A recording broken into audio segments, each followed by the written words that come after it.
Good morning, CLC. Thank you for being here. Thank you for being a part of this service. We appreciate you. We still. Well, good morning again, CLC. Everyone in the room heard me the first time around, but no one else did. So I appreciate all of you. We appreciate all of you being here, whether you're in the room or live on Facebook. Thank you for being here. Thank you for being a part of the service. So with that, now we come to our inner healing time. I invite everyone just to take this moment to relax. Take a few deep breaths, breathing in cool, calming air. Feel it fill your lungs. And as you release it, release all tension and stress that you may have in your body. And if you feel so inclined, go ahead and close your eyes. That's okay too. Allow your body and your mind to relax. Put everything you have going on aside for the moment and allow yourself to be here now. Universal love enfolds me. Universal wisdom inspires me. Universal spirit enlightens me. Universal power encircles me. I am one, and all is well. As we begin the inner healing process, let me invite you to relax in quiet confidence, opening yourself to the miracle-working higher power. Now symbolize the unity of your thinking and feeling nature by touching your chest with your right hand, and let my words act as your own, for your own inner healing, acceptance, and receptivity. I acknowledge that there is a power, intelligence, and wisdom greater than my own. I am in the midst of it, and it is in the midst of me, sensitive and responsive to my every thought, word, action, and feeling. I now make this true for myself by stating aloud, I acknowledge.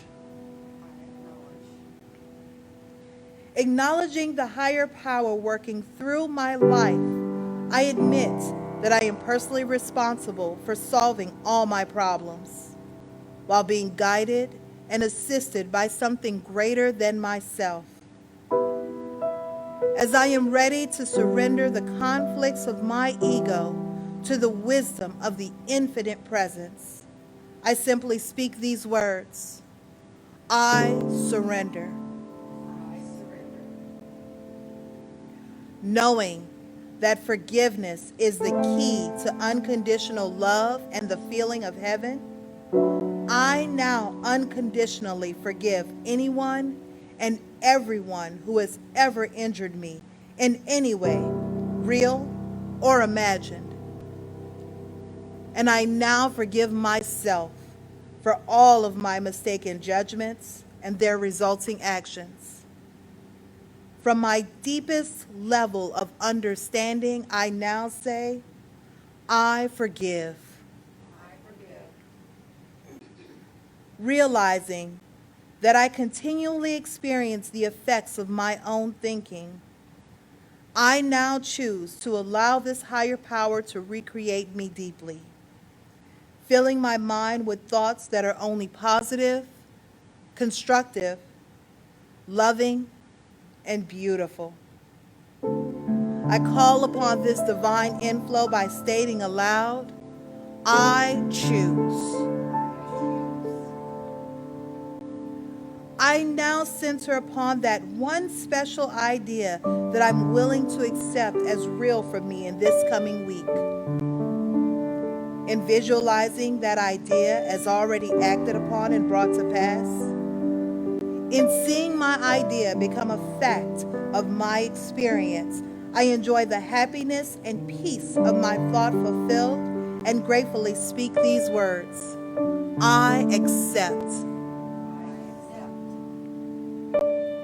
Knowing that I have an everlasting place in the midst of the power that sustains all creation, as well as the support of all those around me, I allow myself to relax in the peace of fulfillment and gratitude and say, I release.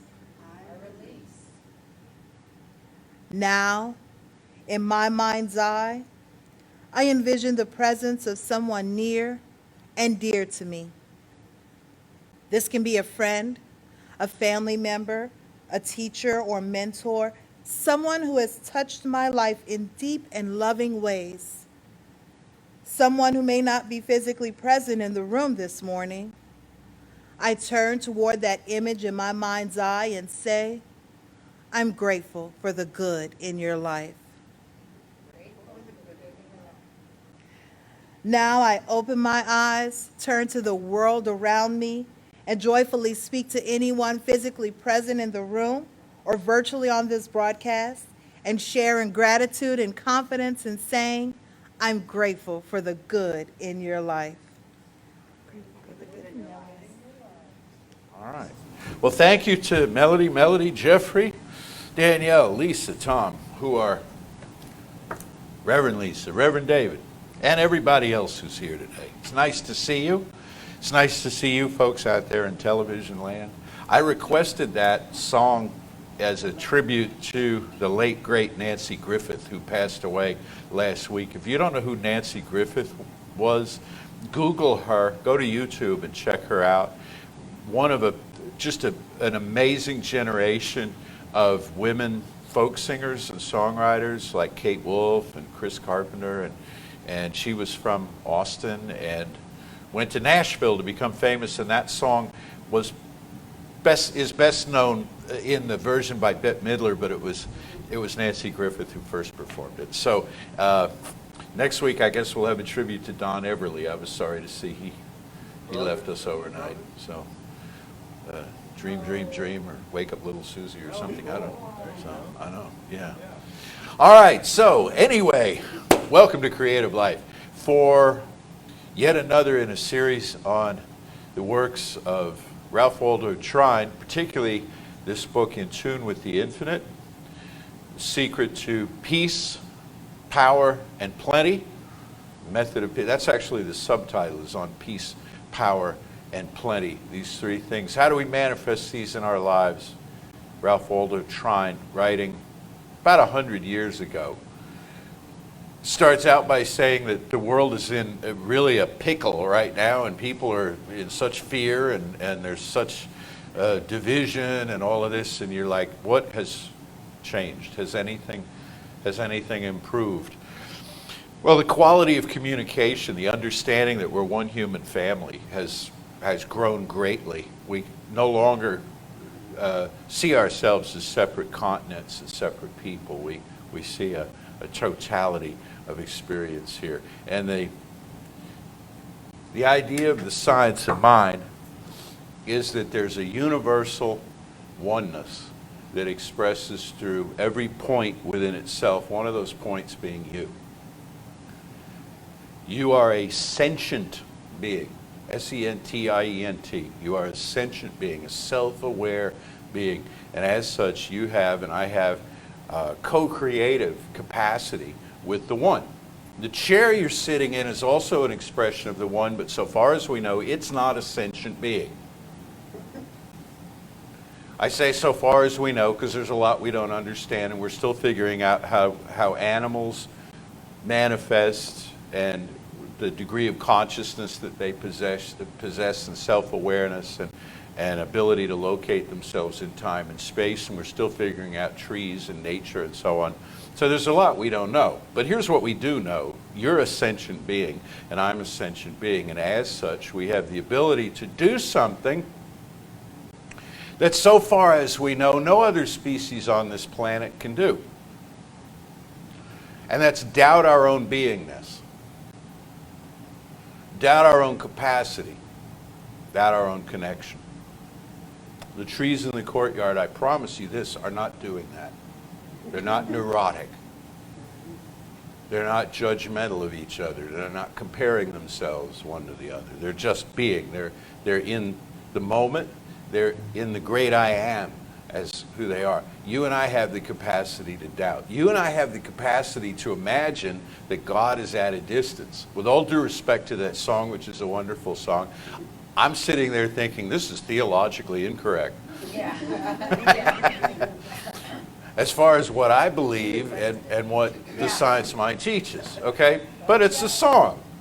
And if everything had to be theologically correct, how boring it would be, you know? I mean, there'd be no, I don't know, mystery novels, or there'd be no, I don't know, entertainment of any kind, except this rigid, well, it would be a theocracy, you know, wouldn't it? Everything would have to be vetted through. No, we don't want that. My God is not at a distance. Coming up it was. Starting out it was. It was way up there. As I've shared with you before, I grew up in big, splendid churches, two in particular, that were in the same neighborhood. And gorgeous piles, you know, Gothic vaults and all that. And God was way down there. So I was a little bitty kid, right? So, and 100 yards from the altar. And it was way at a distance. And so I extrapolated that out to where then God is a satellite overhead, watching me.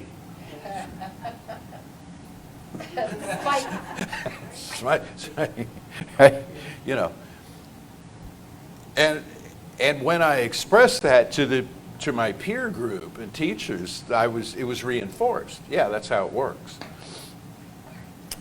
It took metaphysics to direct me in a different way, because I'd had a hunch all along there was something else going on. I didn't know it was God, but there was some kind of presence. There was some kind of location within myself of beauty and wonder and mystical moments. I had a couple of those in childhood where everything just kind of dissolved into oneness and then put itself back together as it had been a moment before, and I had to try to understand that.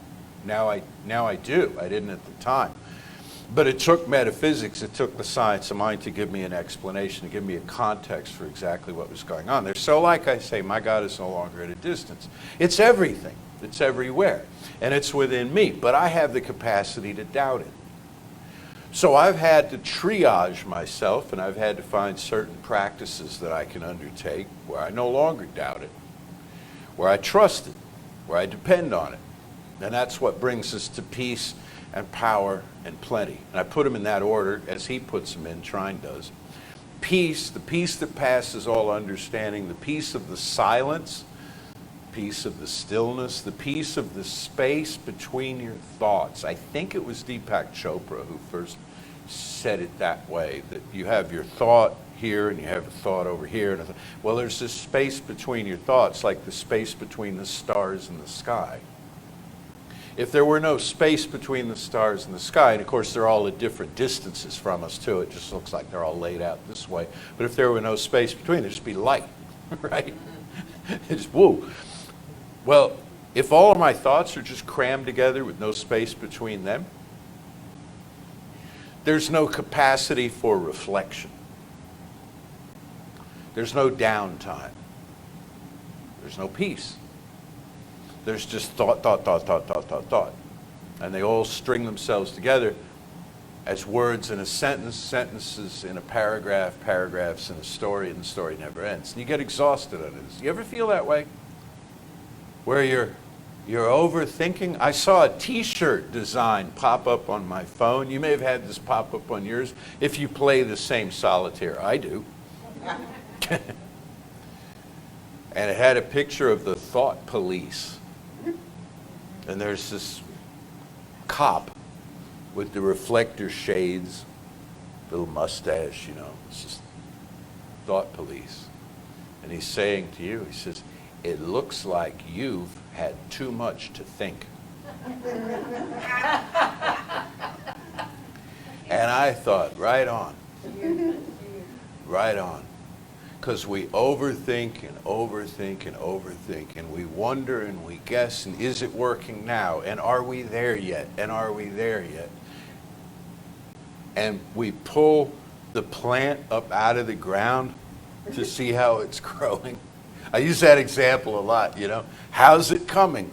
Whoa, I just took it out of its healthy medium, away from all of its nutrients, to interrogate it as to how well it's doing. This does not work. I must trust. So we go into the spaces between our thoughts, and a term for that is meditation. Meditation is going into the space between your thoughts. A way to accomplish that also is to overstuff yourself. It's aversion therapy. It's aversion therapy. Overstuff yourself with thoughts. Try to think of everything at once right now. Try to think of absolutely everything at once in the whole universe. And what will happen is you'll blow a fuse. You'll trip a breaker in here. And when you do, your inner house will fall dark. And when your inner house falls dark, you're meditating.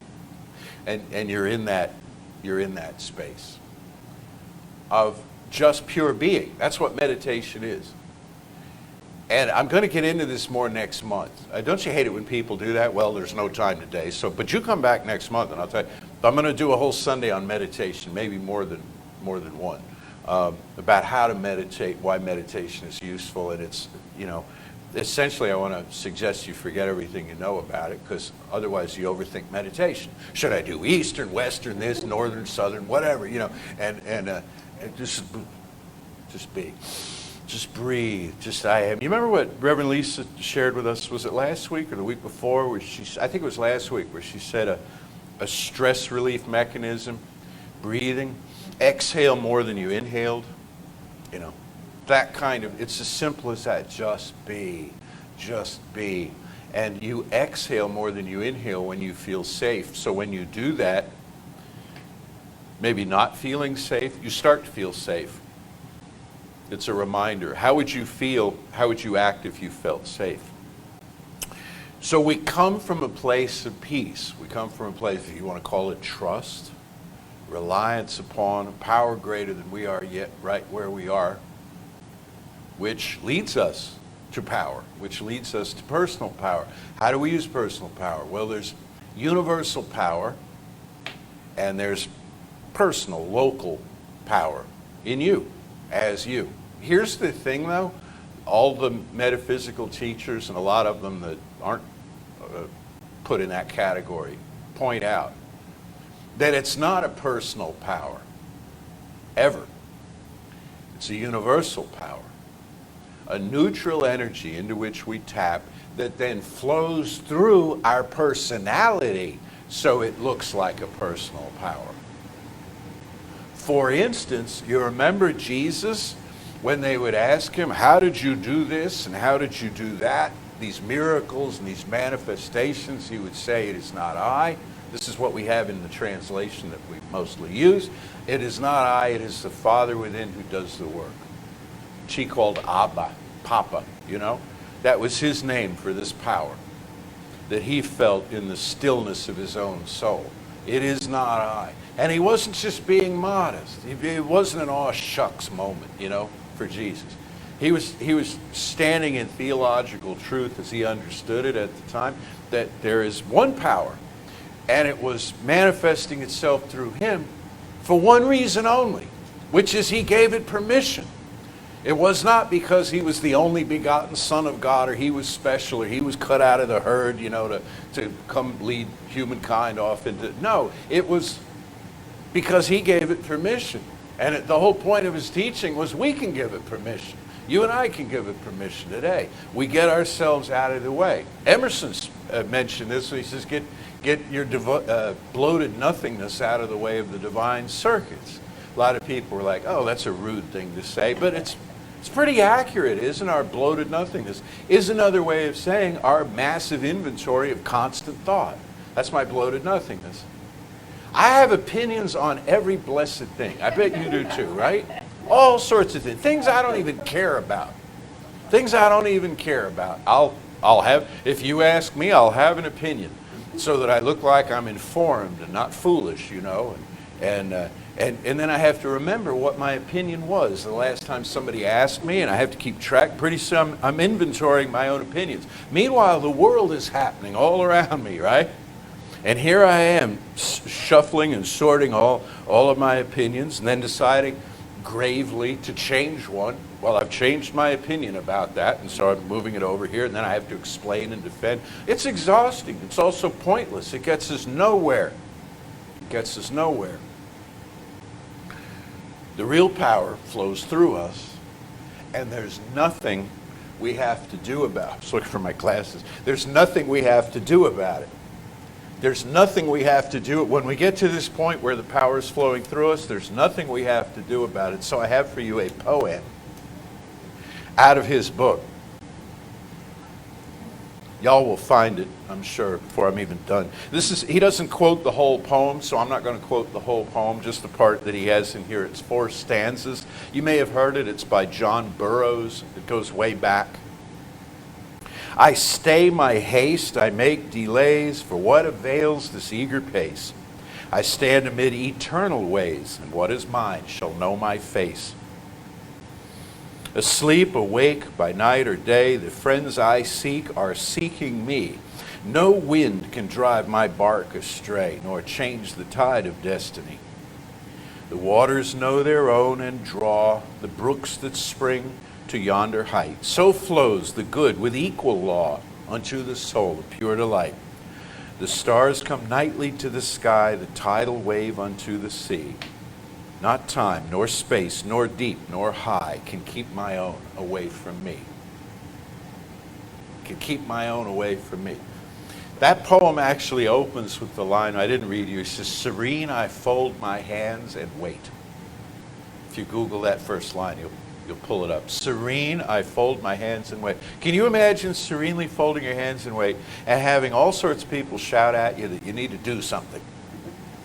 You're just sitting there with your hands folded. Don't you realize there's trouble and there's opportunity and there's this and get busy, but you've already done your work. You've done your work in consciousness, and at this moment, it's time to trust.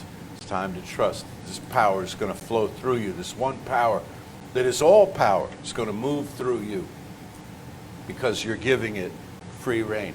And that brings us to plenty. Plenty of what? When you say plenty, I think good and plenty. I think the candy. No, I think of, do you remember Good and Plenty? And Good and Fruity. Good and Fruity went away, but Good and Plenty stayed around for a while. I think it's still out there. Choo Choo Charlie, some would call. Plenty of money. Plenty of stuff. It's usually where we go with plenty. I want plenty. I want plenty. And then there's a line from the musical, is it Oklahoma? I got plenty of nothing. Nothing's plenty for me. You know, plenty of it goes to dust in your hands. Plenty. How about plenty of enthusiasm? How about plenty of energy? Plenty of momentum, motivation. Plenty of empathy.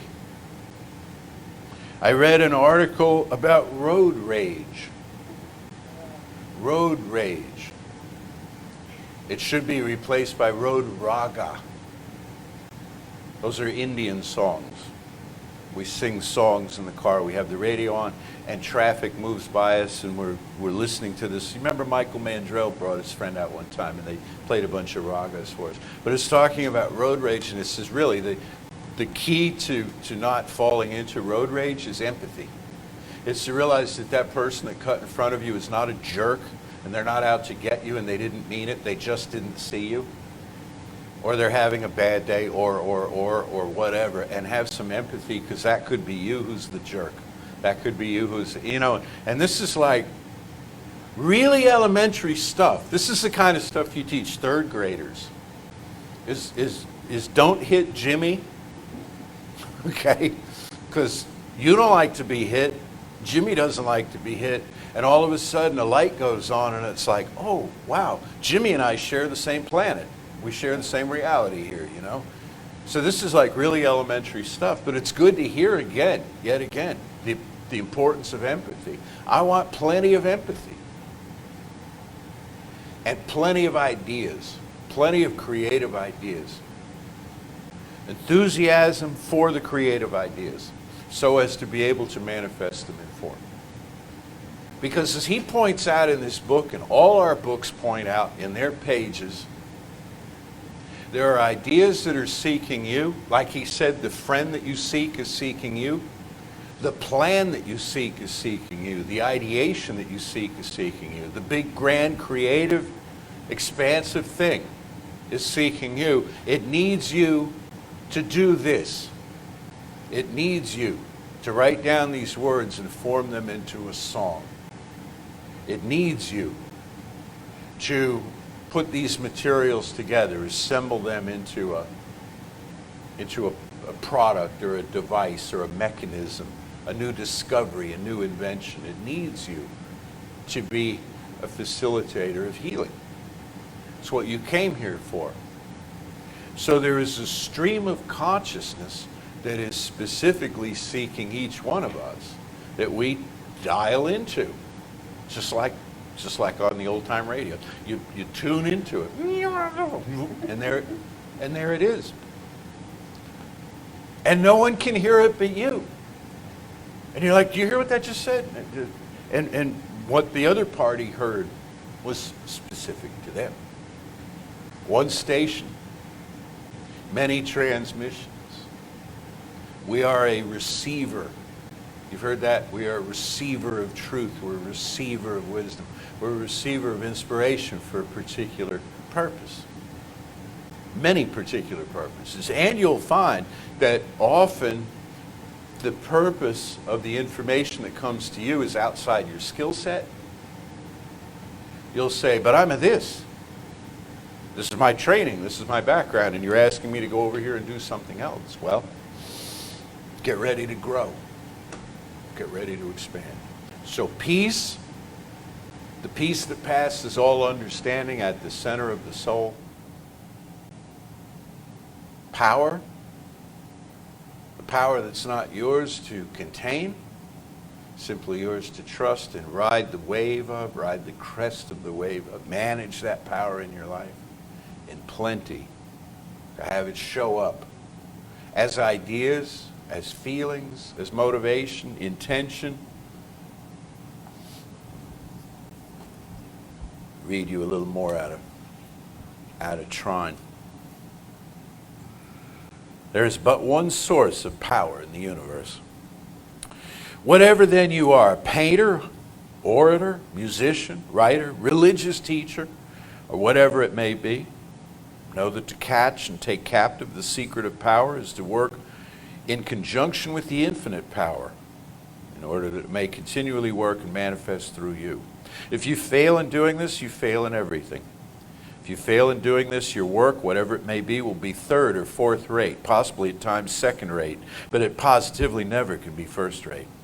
Absolutely impossible will it be for you ever to become a master. Whatever estimate you put upon yourself will determine the effectiveness of your work along any line.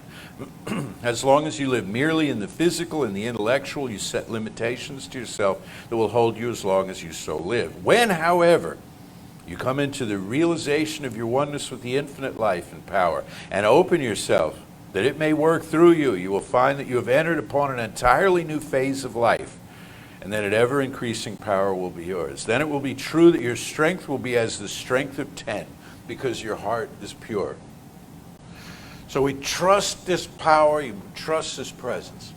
And I know it's tough.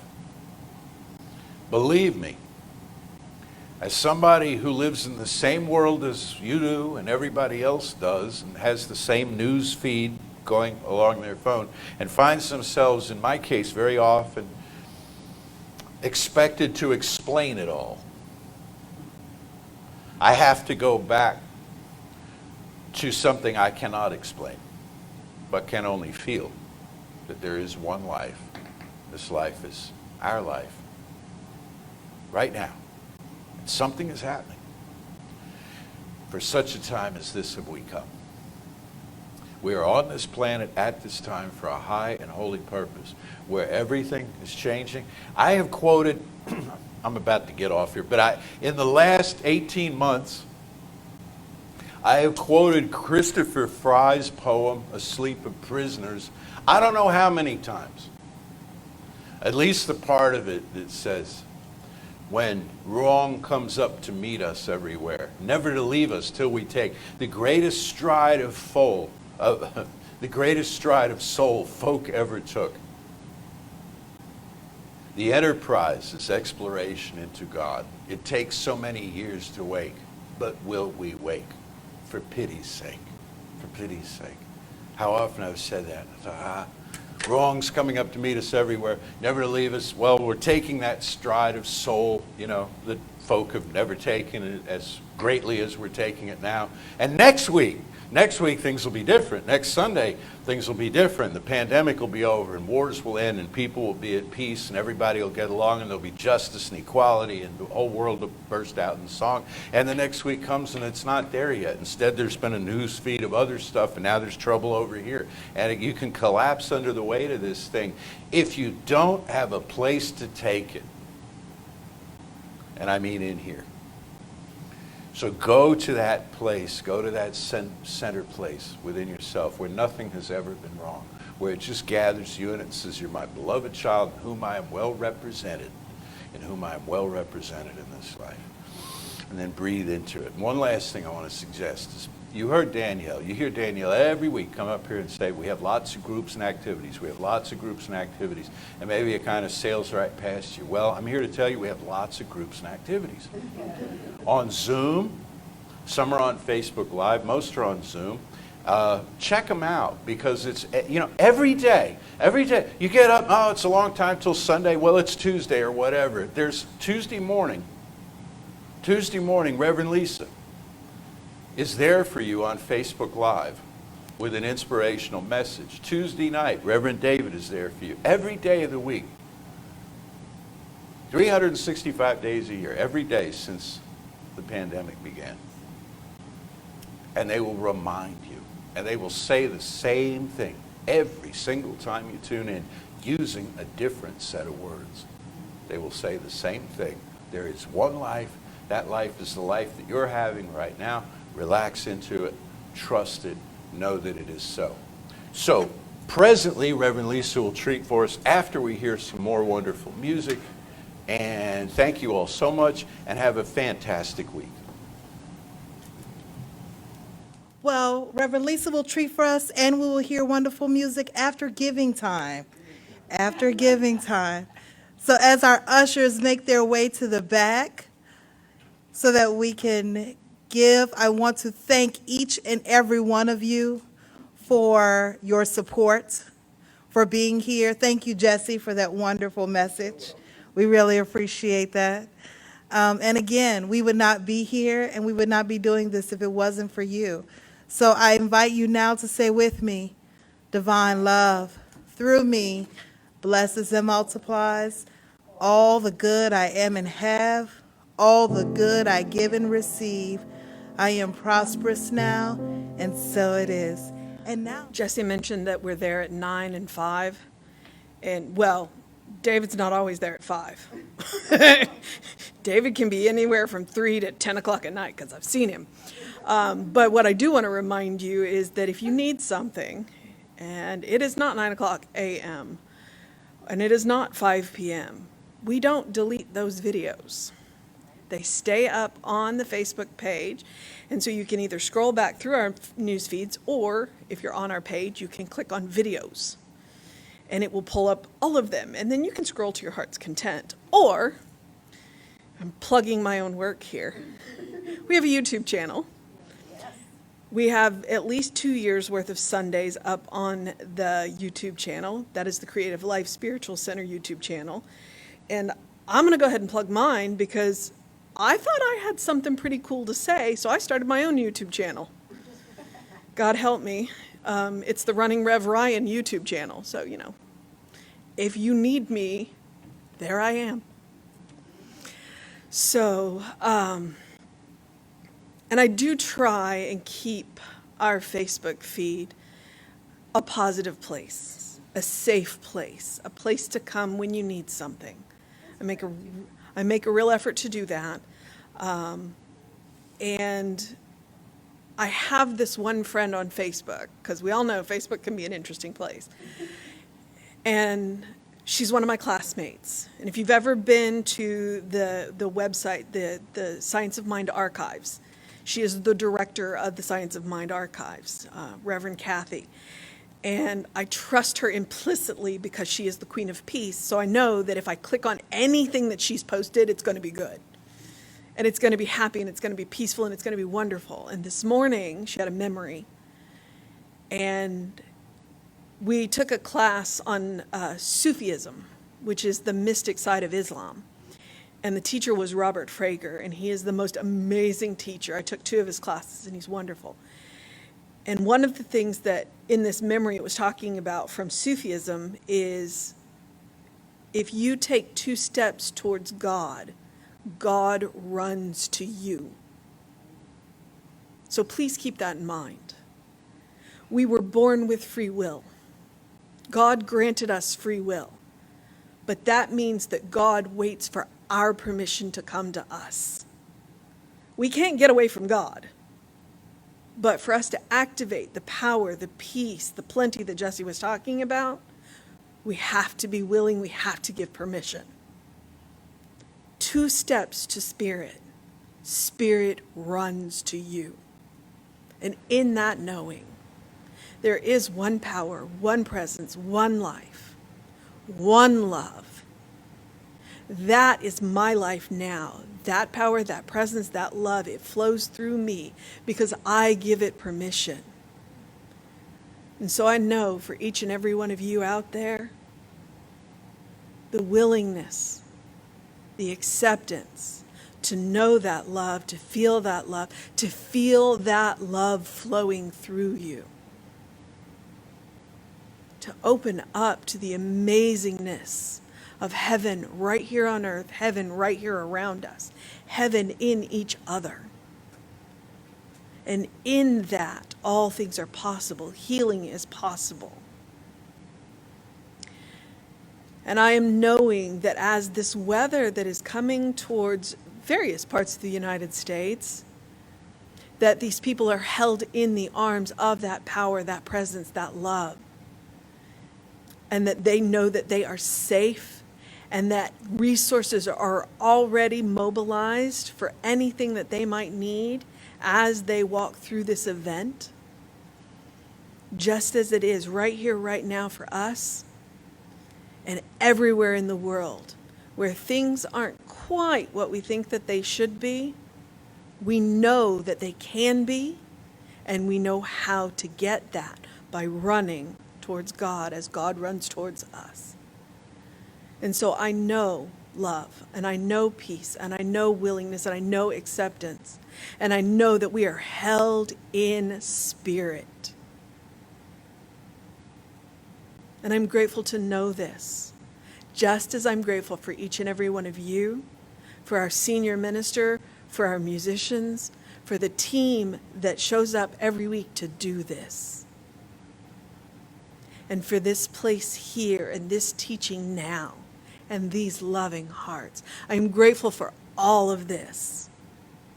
And I relax and know that my words are so in love, in peace, in spirit, even as I speak them. And so it is. Say with me now, something wonderful is happening through me. Something wonderful is happening through me. I feel it in my body. I feel it in my I body. feel it in my mind. I feel it in my I mind. feel it in everything I am. I feel it in everything I I am. choose it. I choose I it. trust it. I trust I it. use it. I use it. I love it. And I love it. So it is. And so it is. Woo!